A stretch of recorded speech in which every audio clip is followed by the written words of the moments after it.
Welcome to our channel. Today we how to authorize set up multi-tenant apps in Bubble detailed guide step by step clearly. To set up multi-tenant apps in Bubble, begin by creating a new app in your Bubble dashboard.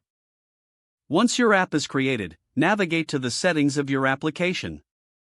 Under the General tab, ensure that you enable the option for this app is a multi-tenant app. Next, head to the Data tab in your app editor to define your data structure. Create a new data type specifically for tenants. This data type should include fields such as tenant name, subdomain, and any other relevant information. After defining your data type, create a new data type for users. In this user's data type, add a field that links each user to their respective tenant. Now, return to the app settings and set up user authentication.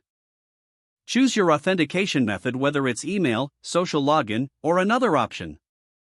Once authentication is configured, return to the workflow section. Create a new workflow that triggers on user sign-up. In this workflow, ensure to create a corresponding tenant entry when a new user signs up. Next, set up a feature to allow users to log in and access only their tenant's data. When creating pages, utilize conditions to filter data based on the logged-in user's tenant. This ensures that users can only access their respective data. For multi-tenant functionality, consider using subdomains or paths to differentiate tenants. Set up a workflow to detect the user's subdomain and redirect them accordingly. Finally, thoroughly test your application by signing up multiple users across different tenants.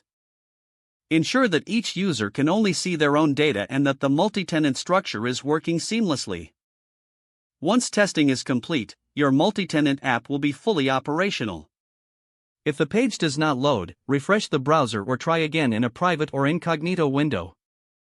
Make sure you are using the correct email address, then retype it carefully to avoid small typos.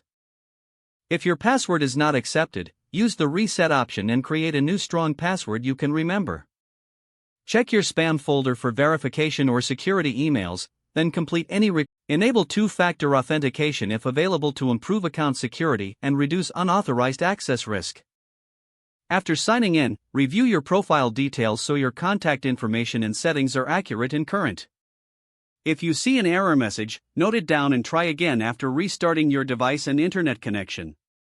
Log out when you finish, especially on shared devices, to keep your account and payment information secure.